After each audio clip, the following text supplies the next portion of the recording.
Welcome back sa Panahon TV. Usapang climate change naman tayo. Ayon sa United Nations Children's Fund o UNICEF, halos 690 million na nakabataan sa mundo ang nakatira sa exposed sa climate change. Humigit kumulang naman sa 530 million ang nakatira sa mga bahaing lugar at sa mga madalas tamaan ng mga bagyo tulad ng mga bansa sa Asia. Nasa 160 million naman na kabataan ang lumaki sa may mga lugar na matinding tagtuyot at kadalasan ito ay sa rehiyon naman ng Africa. Dagdag pa ng UNICEF na dahil sa mga factors na yan ay marami sa ating mga kabataan ngayon sa mundo ang undernutrition o malnourished. Kaugnay niyan, ang malaking dahilan ng climate change ay ang mga aktibidad ng mga tao. Isa na dito ang nilalabas ng fossil fuel industry na greenhouse gas emission. Kadalasan ng fossil fuel ay nagbibigay sa atin ng kuryente at pati rin ng gasolina para sa ating mga sasakyan. Pero hindi natin alam kung ano nga ba ang mga epekto nito sa atin. Una dyan ang pinaigting na El Nino at ang malalakas na pag-ulan na ating nararanasan sa ngayon. Nariyan din ang pagtaas ng temperatura sa dagat. At sa mga susunod na taon nga, maaaring tumaas pa ang sentigrado ng ating karagatan sa 1 hanggang sa 4 na sentigrado. At alam nyo ba na kapag 4 degrees Celsius to 5 degrees Celsius ang temperatura sa karagatan, maaari itong makasira sa ating mga coral reefs na isang dahilan ng pagkaubos ng bilang ng mga isda at yun naman ay kawalan ng trabaho ng ating mga mangingisda. Epekto rin ng climate change ang ocean acidification na maaaring ikababa ng supply ng mga seafoods na maapektuhan naman ang pagkawalan ng trabaho ng ating mga mangingisda. Kasama rin sa epekto ang pagbuo ng mga super typhoon katulad ng bagyong Yolanda at ang sea level rise kung saan ay nadadagdagan ng tubig ng ating mga karagatan dahil sa mas mabilis na paglusaw ng mga yelo sa may Antarctica at gayon din sa may Greenland. Sa mga nararanasan nating mga sakuna, hinubog na nga ang ating disaster preparedness sa bansa. Kaya naman bumaba na tayo sa bilang ng mga bansang vulnerable sa climate change. From rank 8 noong 2015 Vulnerability Index ay nasa rank 13 na lamang tayo ngayong 2016 Vulnerability Index. Isa sa mga dahilan ng pagbaba ng ating ranggo ay ang access sa malinis na supply ng tubig at pati rin sa reduced dependence sa ating mga agriculture sectors.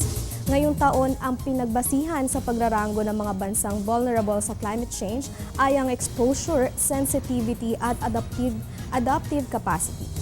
Sa average risk score ng region, nangunguna sa vulnerability ang Africa. Pangalawa naman ang Central America at nasa third rank ang Asia. Pang-apat sa average risk score ang Oceania at sinundan naman ito ng Caribbean, South America, Europe at North America. Sa pag-deliver ng mga bansang kasama sa pinakamadaling tamaan ng climate change, nakikitang mas prone ang mga mahihirap na lugar tulad ng Africa, Asia at gayon din sa South America. 3 sa top 5 least performing countries sa bansa ay nasa Africa. Nasa unang bilang dyan ng Chad, sinundan naman ng Bangladesh. Pangatlo sa top 5 most vulnerable ang Niger at top 4 naman ang Haiti at nasa pang-5 pwesto ang Central African Republic. Habang first world country naman ang mga nasa top list ng best performing countries o low risk sa climate change, tulad ng mga bansang nasa Europa.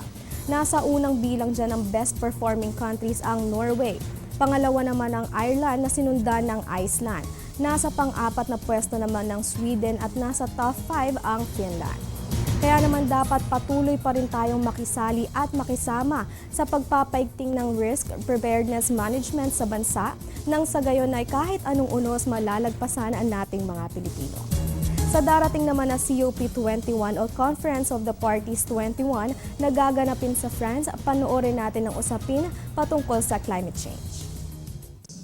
The average global temperature has risen by 0.8 degrees Celsius since 1880. At this level, we are already experiencing unprecedented extreme weather events, whether it's severe droughts, frequent, more intense, stronger typhoons, sea level rise, floods, landslides, etc. among many other climate change impacts. Sa pangunguna ng Climate Change Commission o CCC at Department of Foreign Affairs o DFA, idinaos ang 3rd Climate Vulnerable Forum sa Pasay City noong November 9 to 11, 2015. Ang Climate Vulnerable Forum o CVF ay binubuo ng mga bansang prone o madalas nakakaranas sa mga epekto ng pagbabago sa klima. V20 o Vulnerable 20, ito ang mga low and middle income, small and developing countries na nagkakaisa sa iisang layunin.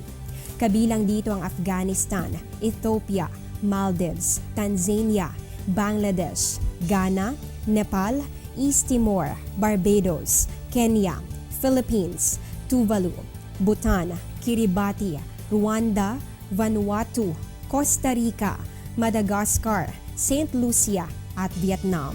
Sa Pilipinas, hindi na maitatanggi na apektado na tayo ng climate change. Yet we are the 3rd most vulnerable nation in the world, and as far back as 2009, Typhoon Ketsana Orondoy ate up 2.5% of our GDP. Bukod sa Pilipinas, ramdam na rin ang epekto ng climate change sa ibang maliliit na bansa tulad ng Bhutan. Climate change is happening everywhere right now, yes. and you know that we don't have boundary for air. Although Bhutan is a very small country, but we are in between the two giant countries like India and China. We can feel the impact of climate change like melting of glaciers, bursting of glacier lakes, and then we have untimely monsoon, we have flooding in summer season. So these are some of the impacts that we have. Target ng CVF na makontrol ang pag-init ng ating mundo. And so if we want all countries and all people to be safe, we need a 1.5 degree goal. And that is really the moral case of the Climate Vulnerable Forum. The number one thing that the Climate Vulnerable Forum can do is raise that moral case of 1.5 degrees is the right goal to have. Even if it's difficult, even if it may not even be achievable, it's the right goal to have. Layunin ng CVF na mapalakas ang boses ng mga vulnerable countries sa nalalapit na climate summit sa Paris na gaganapin sa ika-30 ng Nobyembre ngayong taon. Magkakaiba man ang lahi, nagkakaisa ang mga bansang dumalo sa CVF sa kanilang advokasya. All the countries has to join together and combat this climate change issues that is happening. You live in a country where renewable energy sources are totally abundant here. You don't need to import them.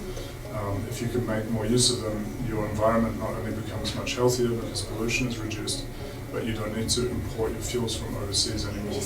The truth is, there are really no borders. We are all connected, and we suffer the consequences of climate change altogether. This is not the time to wag the finger of indictment. This is the moment for collective and urgent climate action. Thank you. Good morning to all of you.